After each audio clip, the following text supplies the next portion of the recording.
Today we are continuing our discussion series entitled, What Did Jesus Do for Us? The series focuses on two sermons recorded for us in the book of Acts, one preached by Peter to Gentiles, and one proclaimed by Paul to Jewish people. In our last discussion, we spent some time reading through the sermons and observing the slightly different shape that the apostles gave to the core message of the gospel with respect to their audiences. However, in this series, we are far more interested in the elements of the gospel that the two sermons share in common. The first common element in both presentations of the gospel is the conviction that Jesus has been rooted in Israel, and we spent most of our last discussion exploring the implications of that conviction.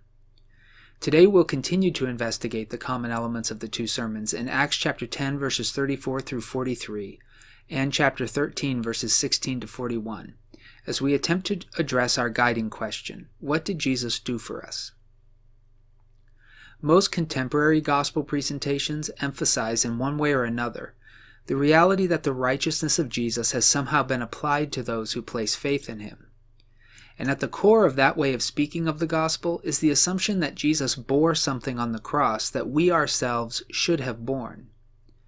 Somehow Jesus and we traded places according to this perspective on the gospel. And that is the basic metaphor that I'd like to keep before us today, particularly as we get to the second of the 2 points we'll be discussing. But we'll begin our conversation this week where we concluded last week. Last week we discovered that no matter the audience, the gospel always includes the conviction that Jesus has been rooted in Israel. As we continue to explore both sermons, we also find that Jesus is dependent on the testimony of the apostles, and that is our second core element of the gospel. Jesus is dependent on the testimony of the apostles. Look with me again at Acts chapter 10 verse 39a and chapter 13 verse 31.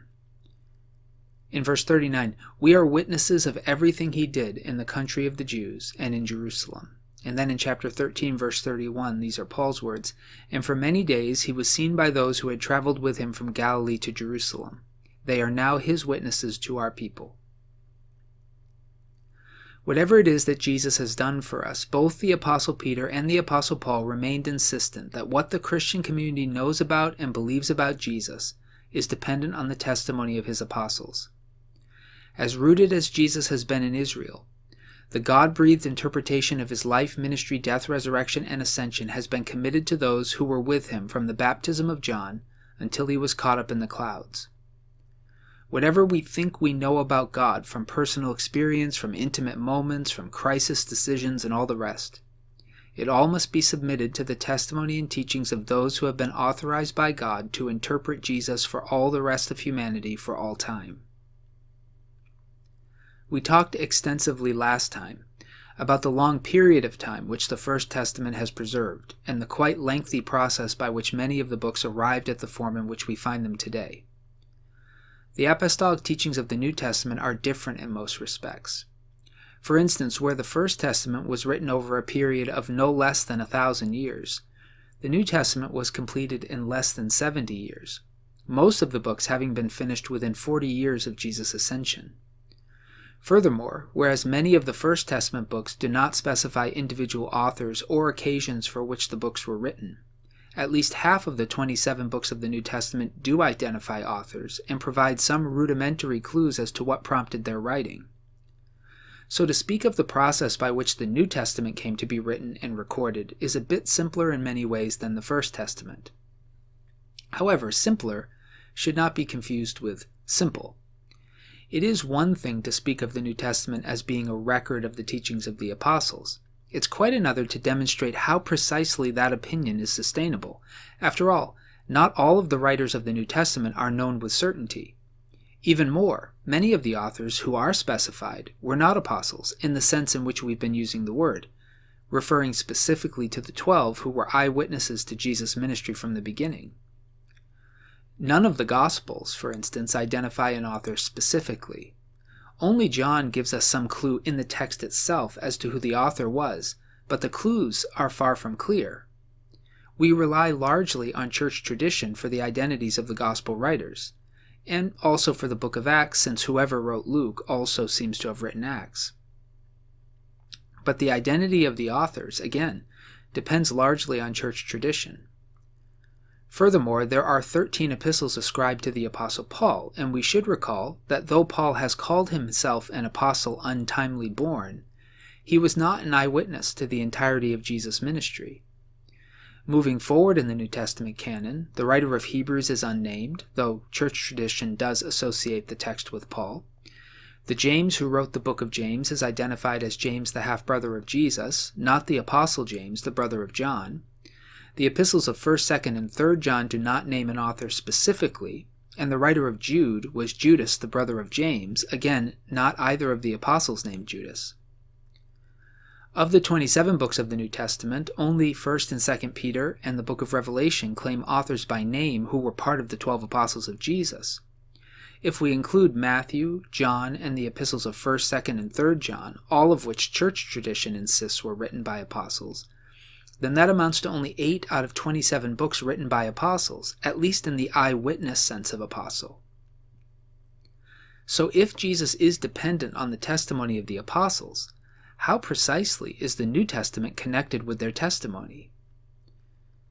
Principally, I would suggest that there is quite a bit of historical evidence that the majority of the New Testament was written during the lifetime of the apostles. Not all of them would have survived throughout the writing period.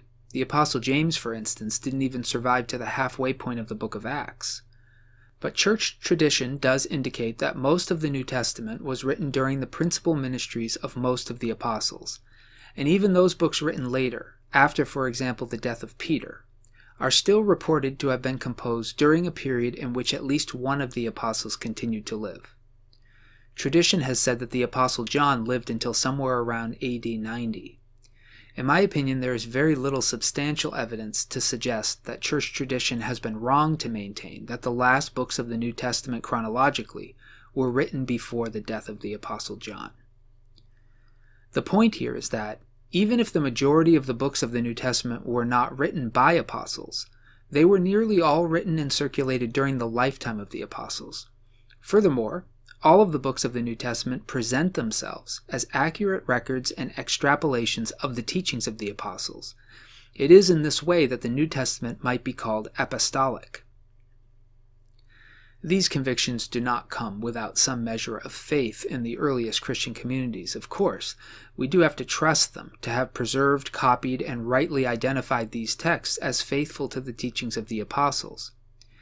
But we don't have to trust the inspiredness of the Christian community the way we do need to trust the inspiredness of the prophetic tradition of Israel.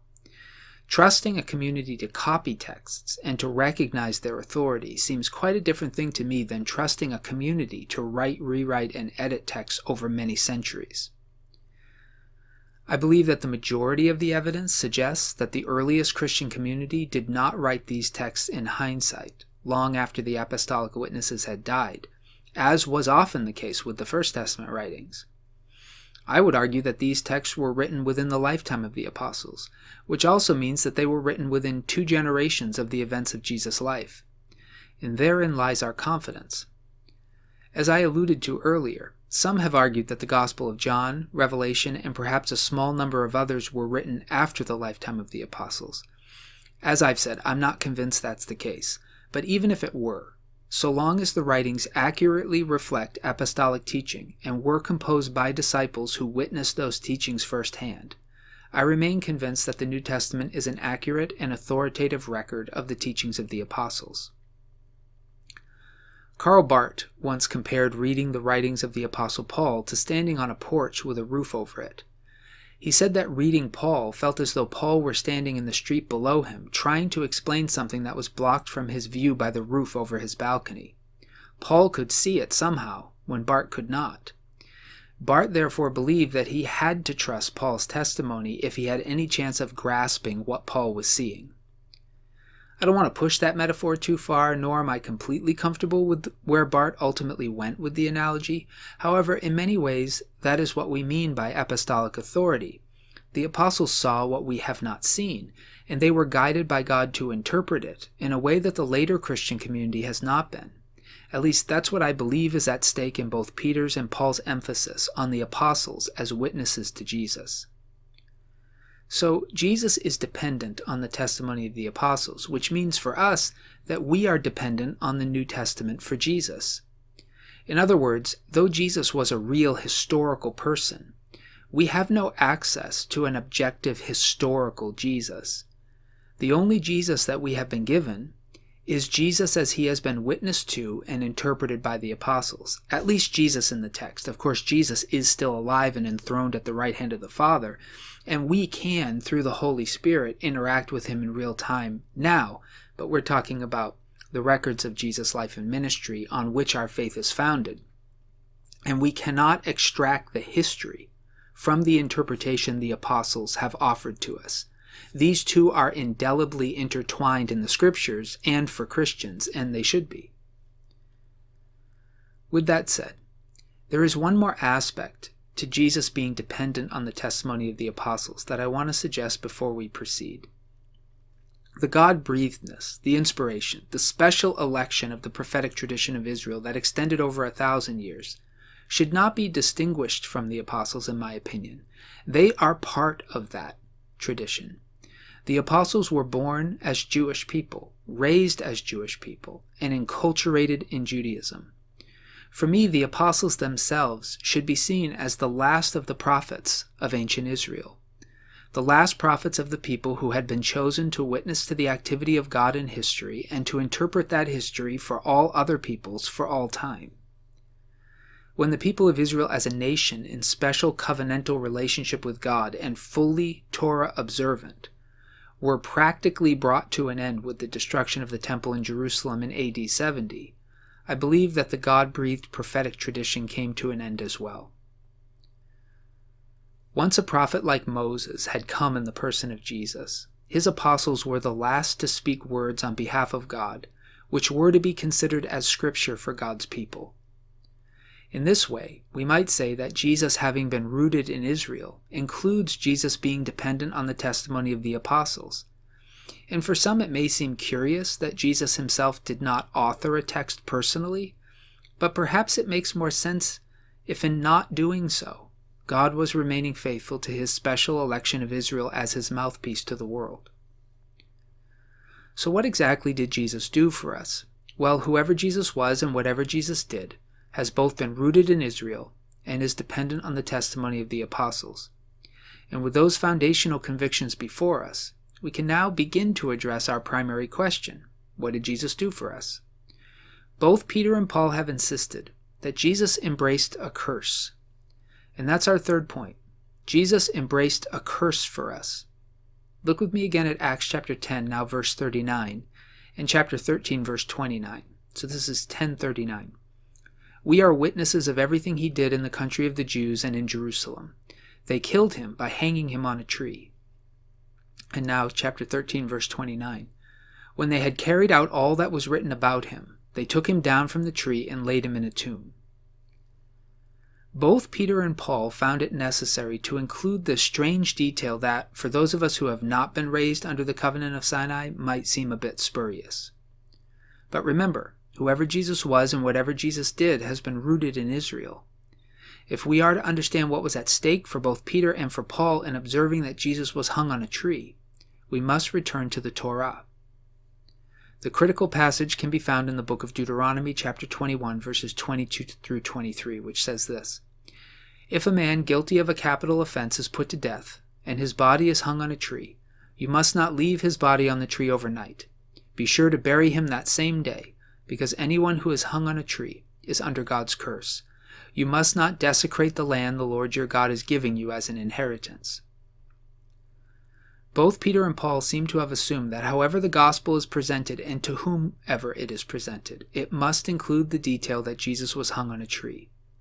There are English translations that prefer the word gibbet instead of tree in this passage, but the sense is similar. The Christian writer and theologian Peter Craigie has observed that the condemned person in Deuteronomy was not accursed simply because he had been hung on a tree. This was not an instruction on how to place God's curse on someone. It's not as though killing a person by hanging them on a tree made them somehow worse off than some other type of capital punishment. The curse appears to have derived from the capital offense itself, that is, the sin which led to the execution in the first place. There were a small number of capital offenses in the covenant of Sinai, They included adultery, kidnapping, recurrent rebelliousness against parental authority, certain sexual behaviors, along with some others. Furthermore, Numbers chapter 15 indicates that Israelites who sinned with raised hands, that is, sinned defiantly or rebelliously, could not be forgiven through sacrifice and had to be cut off from Israel. The death penalty may have come into play in those instances as well, but Numbers does not clarify what precisely it means to cut a person off from Israel. There is the possibility, I suppose, of banishment, but we're not sure. In any case, by the stipulations of Sinai, executions for these sorts of transgressions would have been accomplished by stoning.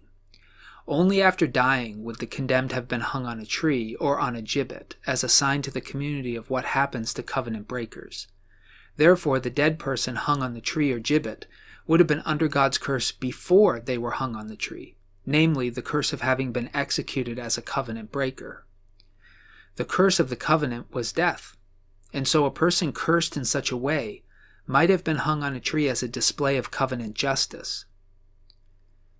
Now, despite the uniform apostolic witness to Jesus' righteous behavior and innocence under the law, all of the apostles appear to have recognized that Jesus had been executed as a covenant breaker, perhaps as a blasphemer. That seems to be what the Gospels indicate.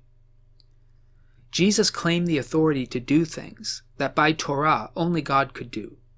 He proceeded to say things that by Torah only God could say, and he permitted people to treat him in ways that by Torah only God could be treated. Jesus forgave sins unilaterally. Jesus spoke to the wind and the waves, and they obeyed his commands. Jesus permitted people to worship him, and the list could go on. For all intents and purposes, Jesus did not behave as a simple prophet would have behaved under the covenant of Sinai. Jesus spoke with his own unique authority and in ways that by Torah should have been considered blasphemous. Jesus' innocence in this regard would have been near impossible for a human community to establish. No matter what evidence Jesus gave that he deserved worship and was to be identified with God himself, there simply was no allowance, or at least no awareness in Torah, that a human might ever be divine, that God might take on human flesh. That's not even imagined there. The Jewish community came to the only conclusion that was available to them in the covenant of Sinai. They condemned Jesus as a covenant breaker and proceeded to find a way to execute him as required by Torah. Now, though Jesus was proved innocent when God raised him from the dead, he was executed lawfully, and it resulted in his hanging dead on a tree, a sign that the covenant curse of death had been poured out on him. And Jesus embraced his death. Under Torah, the words and behavior that Jesus allowed to be directed toward him required that he be put to death.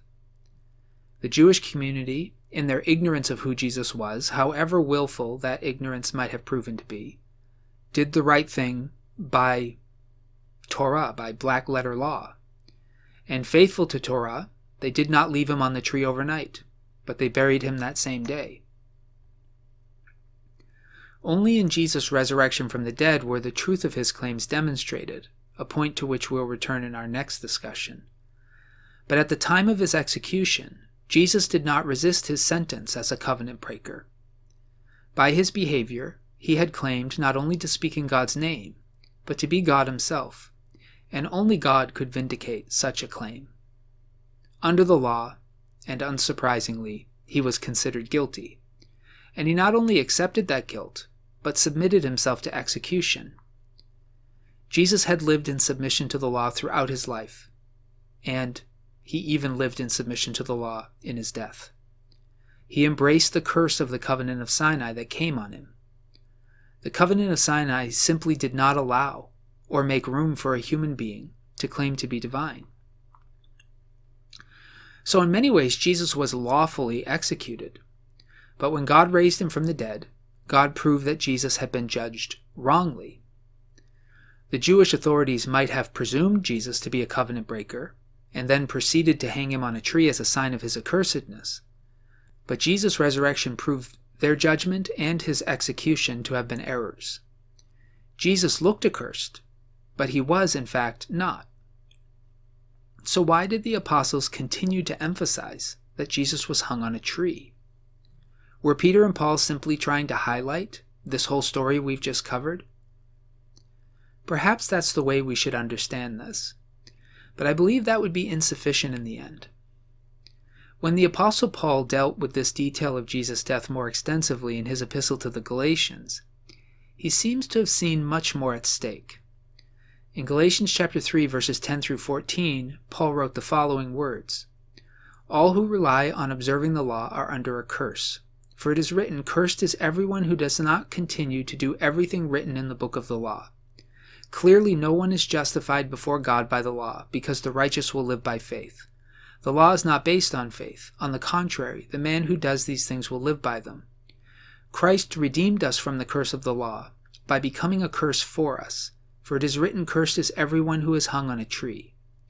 He redeemed us in order that the blessing given to Abraham might come to the Gentiles through Christ Jesus, so that by faith we might receive the promise of the Spirit." This is a complicated passage, and it would be somewhat outside of our particular investigation to get too bogged down here. Even so, we do need to address the implications that Jesus hanging on a tree has for Christians. For Paul, Jesus being hung on a tree and embracing a curse under the covenant of Sinai was part of what he did for us. It was part of our salvation. The question is, how? In another sermon, entitled The Devouring of the Church, I discussed what Paul might have meant by the curse of the law more extensively, especially what it would have meant to live under the stipulations of the covenant of Sinai after the destruction of the temple in Jerusalem in AD 70. Even so, what does it mean that Jesus became a curse for us? In one way, that is a simpler question than it might at first appear. After all, the curse that came on humanity in the wake of our rebellion in the Garden of Eden was death, and the curse that came on Israel after having broken the covenant was also death. So perhaps Paul was simply saying that by embracing death, Jesus became the curse for us, so that having joined us in death, we might join him in his resurrection from the dead. And I think that is the larger part of what Paul was insisting. But I think there may be more at stake for Paul than simple substitution. I suspect that in Jesus, God sentenced both himself and humanity to death. Permit me a moment to explain what I mean to say by way of a question. Who is responsible for the evil that is embodied in creation? Most Christian theology would say quite rightly that humanity is responsible for evil. But who is responsible for the possibility of evil? Humans may do evil, but who is responsible for the human capacity for evil, or the free will by which humans choose to do evil, or the fact that evil is even a potentiality in the world? This question has long been debated among Christian theologians. St. Augustine, for instance, has famously argued that evil does not have ontology, that is, it does not have being and is therefore not a created thing, so no one creates it. For Augustine, evil is the privation of good, so where good is lacking, we call that evil. At the bottom of these debates is a concern to defend actually the honor of God. John Calvin was a follower in the tradition of Augustine, as was Martin Luther in the Protestant Reformation. And the debate which eventually led the followers of the theology of Calvin in the Netherlands to declare the Dutch theologian James Arminius a heretic posthumously at the Synod of Dort was Arminius's concern that Calvin's theology, and that of Augustine before him, inevitably led one to conclude that God was the author of evil. Arminius's solution to the dilemma caused by Calvin's insistence that God is the essential cause of all that occurs, even of evil, was a doctrine Arminius called divine concurrence. In an article I wrote during my graduate studies entitled Human Will, Ephemeral or Efficacious, I explained Arminius's doctrine as follows. So this is a quotation from that essay. So, for Arminius, what role does God play in the evil that humans do? It is at this point that Arminius both displays his thoroughgoing commitment to a Calvinist conception of divine sovereignty and providence, and makes his most significant contribution to the balancing of the doctrine of divine providence and the concept of human will. Arminius agreed with Calvin, though perhaps not with Beza, that God is the principal and efficient cause of all things, and that his providence is active and immediate. However, as we have already seen, Arminius was also convinced that these very convictions led necessarily to the conclusion that God, not humanity, is responsible ultimately for sin. Arminius' solution to the dilemma was to be found in the concept of what he called divine concurrence. He defined the doctrine in the following way. The concurrence of God is not his immediate influx into a second or inferior cause, but it is an action of God immediately flowing into the effect of the creature, so that the same effect in one and the same entire action may be produced simultaneously by God and the creature. For Arminius, no activity of humanity can be brought to fruition without divine concurrence. Arminius concluded, and therefore God is at once the effector and the permitter of the same act, and the permitter of it before he is the effector. According to Arminius, when God wills to grace a human being with the freedom to choose to act, that is, to act contingently, in order for that act to take place, God must will concurrently with the human to the realization of the consequent effect. In this way, there is nothing that occurs apart from the will of God, not even activities of wickedness. God, therefore, can be said to perform acts of evil. However, despite God's responsibility in divine concurrence for the realization of evil, the origin of the evil lies in the contingent willing of the human, and therefore, though God may be responsible to some degree for the reality of evil, he is not culpable for it. In other words, the guilt lies in the human, but the effect lies in the will of God as it wills concurrently with the human will. That's the end of the quotation. Now, perhaps Arminius' understanding of the relationship of God and the evil we do was moving in the right direction. I suspect it was. But even if Arminius was wrong, I have discussed this debate simply to observe that God, in the person of Jesus, allowed not only a human being, but also himself to be executed on the cross. It is possible that one of the reasons that God decided that Jesus needed to be both fully God and fully human was that God himself held both himself and humanity responsible for the shape of the world. This would be God's judgment, of course, not ours, for no human can judge God. But God can, of course, judge himself if he so wishes. Perhaps we see in Jesus God joining us both in life and in death as a form of divine justice.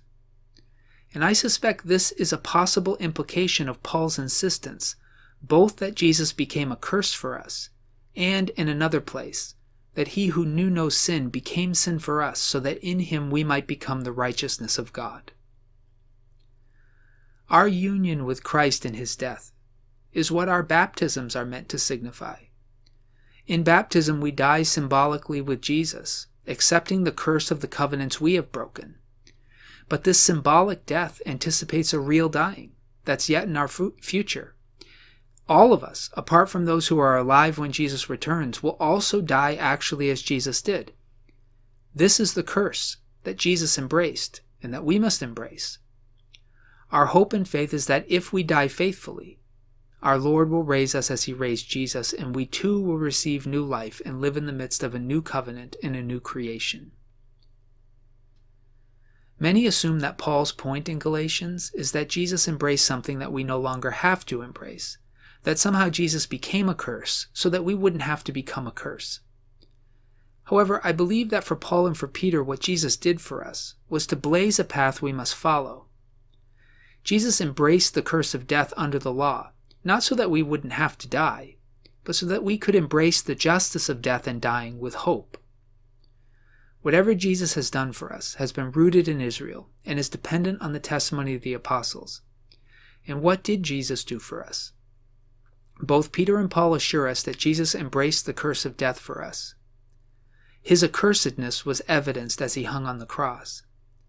Jesus did this both as an embodiment of God's justice and as a way of freeing us to join with God in a new covenant, which will be the foundation of a new reality.